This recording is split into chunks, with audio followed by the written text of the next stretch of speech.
जय राम जय राम जय जय राम, जय राम जय राम जय जय राम। तुलसीदास जी कहते हैं, सरस्वती जी कठपुतली के समान हैं और अंतर्यामी स्वामी श्री रामचंद्र जी सूत्रधार हैं।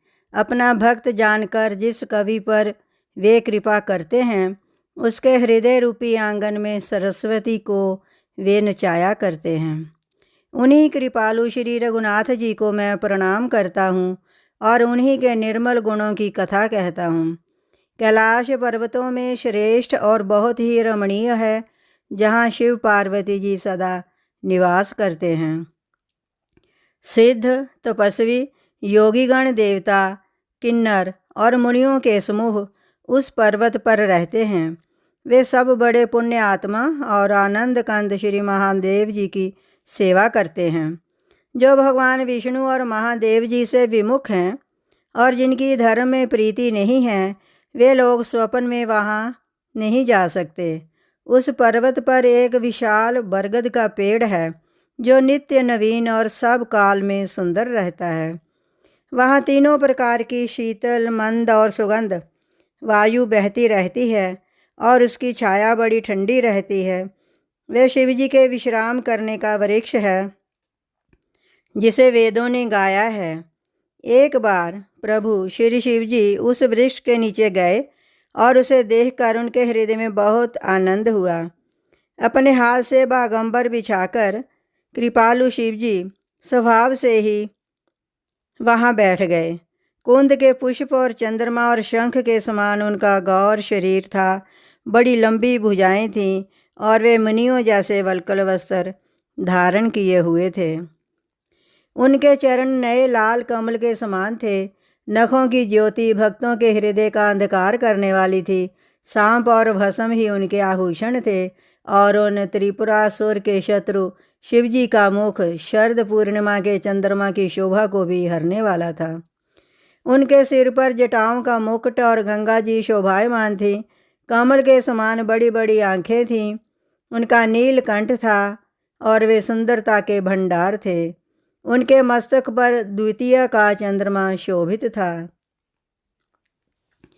कामदेव के शत्रु शिवजी वहाँ बैठे हुए ऐसे शोभित हो रहे थे, जैसे शांत रस ही शरीर धारण किए बैठा हो।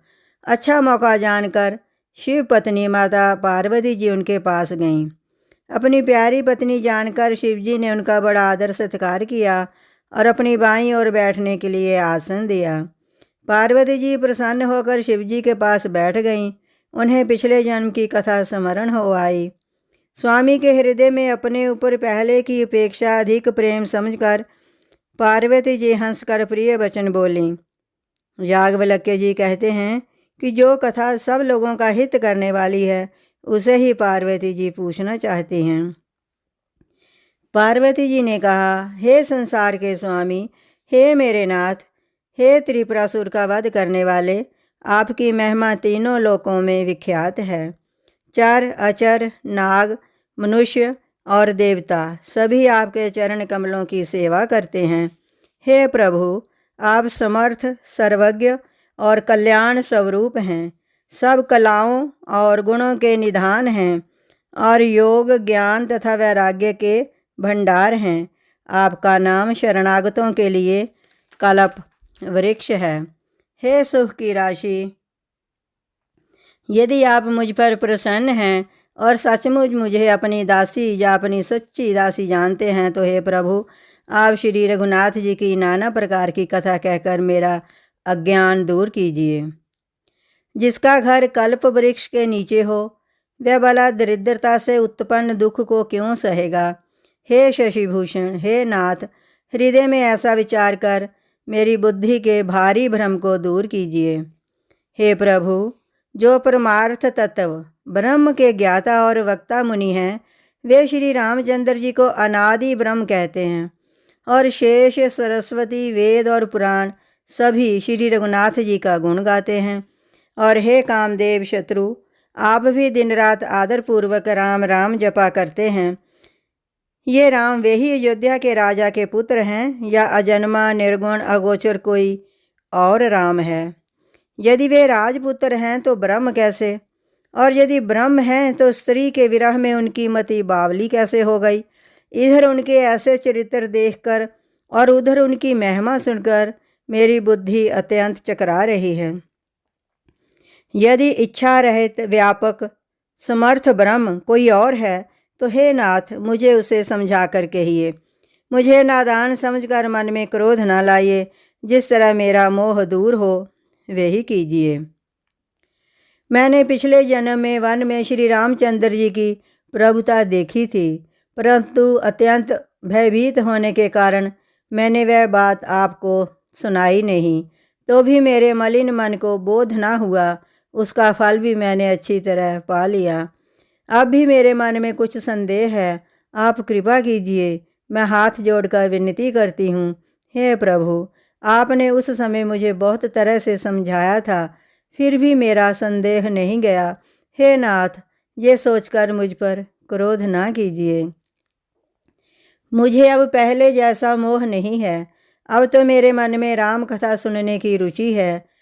हे शेषनाग को अलंकार रूप में धारण करने वाले देवताओं के नाथ, आप श्री रामचंद्र जी के गुणों का पवित्र कथा कहिए। मैं पृथ्वी पर सिर टेक कर आपके चरणों की वंदना करती हूँ और हाथ जोड़कर प्रार्थना करती हूँ। आप वेदों के सिद्धांत को निचोड़कर श्री रघुनाथ जी का निर्मल यश वर्णन कीजिए। यद्यपि स्त्री होने के कारण मैं उसे सुनने की अधिकारिणी नहीं हूँ, तथापि मैं मान्य वचन और कर्म से आपकी दासी हूँ। संत लोग जहाँ आर्त अधिकारी पाते हैं, वहाँ गूढ़ तत्व भी उससे नहीं छिपाते। हे देवताओं के स्वामी, मैं बहुत ही आर्त भाव दीनता से पूछती हूँ, आप मुझ पर दया करके श्री रघुनाथ जी की कथा कहिए। पहले तो वह कारण विचार कर बतलाइए जिससे निर्गुण ब्रह्म सगुण रूप धारण करता है। फिर हे प्रभु, श्री रामचंद्र जी के अवतार जन्म की कथा कहिए तथा उनका उदार बाल चरित्र कहिए। फिर जिस प्रकार उन्होंने श्री जानकी जी से विवाह किया वह कथा कहिए। और फिर ये बताइए कि उन्होंने जो राज्य छोड़ा वो किस दोष से छोड़ा। हे नाथ, फिर उन्होंने वन में रहकर जो अपार चरित्र किए तथा जिस कारण रावण को मारा वह कहिए। हे सुख स्वरूप शंकर, फिर आप उन सारी लीलाओं को कहिए जो उन्होंने राज्य सिंहासन पर बैठकर की थीं। हे कृपा धाम, फिर वह अद्भुत चरित्र कहिए जो श्री रामचंद्र जी ने किया। वे रघुकुल शिरोमणि प्रजा सहित किस प्रकार अपने धाम को गए। हे प्रभु, फिर आप उस तत्व को समझा कर कहिए जिसकी अनुभूति में ज्ञानी मुनिगण सदा मग्न रहते हैं। और फिर भक्ति, ज्ञान, विज्ञान और वैराग्य का विभाग सहित वर्णन कीजिए। इसके सिवा श्री रामचंद्र जी के और भी जो अनेक भेद, छिपे हुए भाव अथवा चरित्र हैं उनको कहिए। हे नाथ, आपका ज्ञान अत्यंत निर्मल है। हे प्रभु, जो बात मैंने ना भी पूछी हो, हे दयालु, उसे भी आप छिपा कर ना रखिएगा। वेदों ने आपको तीनों लोकों का गुरु कहा है। दूसरे पामर जीव इस भेद को क्या जाने। पार्वती जी के सहज, सुंदर और छल रहित सरल प्रश्न सुनकर शिव जी के मन को बहुत अच्छे लगे। श्री महादेव जी के हृदय में सारे रामचरित्र आ गए। प्रेम के मारे उनका शरीर पुलकित हो गया और नेत्रों में जल भर आया। श्री रघुनाथ जी का रूप उनके हृदय में आ गया, जिससे स्वयं परमानंद स्वरूप शिवजी ने भी अपार सुख पाया। शिवजी 2 घड़ी तक ध्यान के रस आनंद में डूबे रहे। फिर उन्होंने मन को बाहर खींचा और तब वे प्रसन्न होकर श्री रघुनाथ जी का चरित्र वर्णन करने लगे, जिसके बिना जाने झूठ भी सत्य मालूम होता है, जैसे बिना पहचाने रस्सी में सांप का भ्रम हो जाता है, और जिसके जान लेने पर जगत का उसी तरह लोप हो जाता है जैसे जागने पर स्वप्न का भ्रम जाता रहता है। मैं उन्हीं श्री रामचंद्र जी के बाल रूप की वंदना करता हूँ, जिनका नाम जपने से सब सिद्धियाँ सहज ही प्राप्त हो जाती हैं। मंगल के धाम, अमंगल के हरने वाले और श्री दशरथ जी के आंगन में खेलने वाले बाल रूप श्री रामचंद्र जी मुझ पर कृपा करें। त्रिपुरासुर का वध करने वाले शिव जी श्री रामचंद्र जी को प्रणाम करके आनंद में भरकर अमृत के समान वाणी बोले, हे गिरिराज कुमारी पार्वती, तुम धन्य हो, धन्य हो। तुम्हारे समान कोई उपकारी नहीं है। जो तुमने श्री रघुनाथ जी की कथा का प्रसंग पूछा है, जो कथा समस्त लोगों के लिए जगत को पवित्र करने वाली गंगा जी के समान है, तुमने जगत के कल्याण के लिए ही प्रश्न पूछा है। तुम श्री रघुनाथ जी के चरणों में प्रेम रखने वाली हो। हे पार्वती, मेरे विचार में तो श्री राम जी की कृपा से तुम्हारे वन में स्वप्न में भी शोक, मोह, संदेह और भ्रम कुछ भी नहीं है। फिर भी तुमने इसीलिए वही पुरानी शंका की है कि इस प्रसंग के कहने सुनने से सबका कल्याण होगा। जिन्होंने अपने कानों से भगवान की कथा नहीं सुनी, उनके कानों के छिद्र सांप के बिल के समान हैं। जिन्होंने अपने नेत्रों से संतों के दर्शन नहीं किए, उनके वे नेत्र मोर के पंखों पर दिखने वाले नकली आँखों की गिनती में हैं। वे सिर कड़वी तुम्बी के समान है, जो श्री हरि और गुरु के चरण तल पर नहीं झुकते। जिन्होंने भगवान की भक्ति को अपने हृदय में स्थान नहीं दिया, वे प्राणी जीते हुए ही मुर्दे के समान हैं। जो जीव श्री रामचंद्र जी के गुणों का गान नहीं करती, वह मेंढक की जीव के समान है। वह हृदय वज्र के समान कड़ा और निष्ठुर है, जो भगवान के चरित्र सुनकर हर्षित नहीं होता। हे पार्वती, श्री रामचंद्र जी की लीला सुनो। ये देवताओं का कल्याण करने वाली और दैत्यों को विशेष रूप से मोहित करने वाली है। श्री रामचंद्र जी की कथा कामधेनु के समान सेवा करने से सब सुखों को देने वाली है, और सत्पुरुषों के समाज ही सब देवताओं के लोक हैं। ऐसा जानकर इसे कौन न सुनेगा। श्री रामचंद्र जी की कथा हाथ की सुंदर ताली है, जो संदेह रूपी पक्षियों को उड़ा देती है। फिर राम कथा कलयुग रूपी वृक्ष को काटने के लिए कुल्हाड़ी है। हे गिरिराज कुमारी, तुम इसे आदर पूर्वक सुनो। वेदों ने श्री रामचंद्र जी के सुंदर नाम, गुण, चरित्र, जन्म और कर्म सभी अनगिनत कहे हैं। जिस प्रकार भगवान श्री राम जी अनंत हैं, उसी तरह उनकी कथा, कीर्ति और गुण भी अनंत हैं। तो भी तुम्हारी अत्यंत प्रीति देखकर जैसा कुछ मैंने सुना है और जैसा मेरी बुद्धि है, उसी के अनुसार मैं कहूँगा। हे पार्वती, तुम्हारा प्रश्न स्वाभाविक ही सुंदर, सुखदायक और संत सम्मत है, और मुझे तो बहुत ही अच्छा लगा है।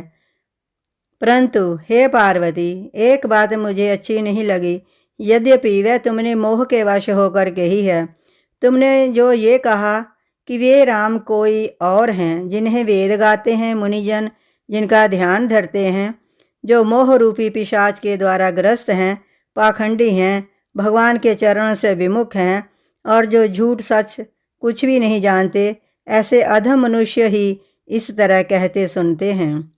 जो ज्ञानी मूर्ख, अंधे और भाग्यहीन हैं, और जिनके मन रूपी दर्पण पर विषय रूपी काई जमी हुई है, जो व्यभिचारी, छली और बड़े कुटिल हैं, और जिन्होंने कभी स्वप्न में भी संत समाज के दर्शन नहीं किए, और जिन्हें अपनी लाभ हानि नहीं सूझती, वे ही ऐसी वेद विरुद्ध बातें कहा करते हैं। जिनका हृदय रूपी दर्पण मैला है और जो आँखों से हीन हैं, वे बेचारे श्री रामचंद्र जी का रूप कैसे देखें। जिनको निर्गुण सगुण का कुछ भी विवेक नहीं है, जो अनेक मनगढ़ंत बातें बका करते हैं, जो श्री हरि की माया के वश में होकर जगत में जन्म मृत्यु के चक्कर में भ्रमते फिरते हैं, उनके लिए कुछ भी कह डालना असंभव नहीं है। जिन्हें वायु का रोग, सन्निपात, उन्पात आदि हो गया हो, जो भूत के वशीभूत हो गए हों और जो नशे में चूर हों, ऐसे लोग विचार कर वचन नहीं बोलते। जिन्होंने महामोह रूपी मदिरा पी रखी है, और उनके कहने पर कान ना देना चाहिए। जय राम जय राम जय जय राम, जय राम जय राम जय जय राम।